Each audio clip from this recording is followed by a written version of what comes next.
আসসালামু আলাইকুম। কোন মিশ্রণে নতুন উপাদান মেশানোর আগে ও পরের অনুপাত যদি পরস্পর ব্যস্তানুপাতিক হয় তাহলে প্রশ্ন দেখেই উত্তর করার চমৎকার টেকনিক আমরা এখন শিখব।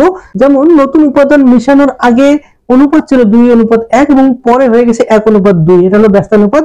অথবা আগে ছিল 7:3, পরে 3:7, আগে ছিল 4:3, পরে 3:4, আগে ছিল 5:2, পরে 2:5। এই ধরনের প্রশ্নের ক্ষেত্রে আমরা প্রশ্ন দেখি উত্তর করব।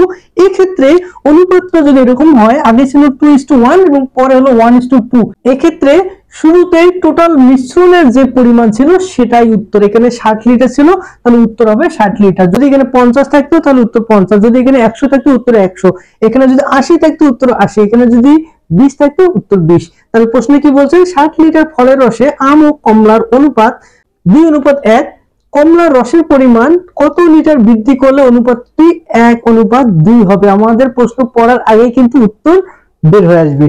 তবে যদি অনুপাতটা 2:1 থেকে 1:2 না হয়ে অন্য কোনো ব্যস্তানুপাতিক হয়, যেমন 30 লিটার মিশ্রণে এসিড ও পানির অনুপাত 7:3, ওই মিশ্রণে কি পরিমাণ পানি মেশালে এসিড ও পানির অনুপাত হবে 3:7। এখানেও কিন্তু ব্যস্তানুপাত। এক্ষেত্রেও আমরা দ্রুত উত্তর বলতে পারবো।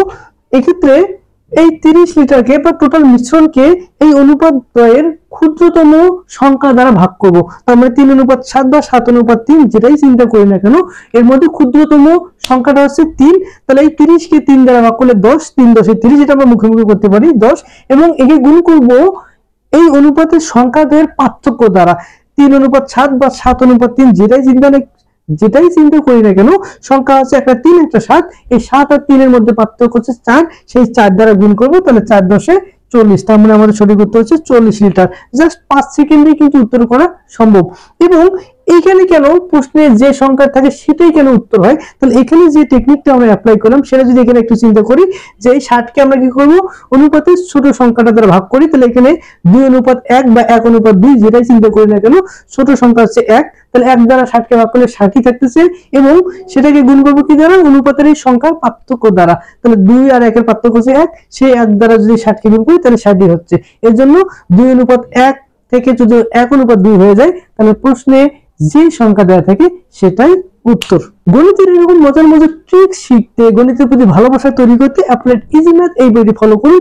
এই বইটিতে এই ট্রিক্স গুলা সুন্দরভাবে গুছিয়ে দেওয়া আছে।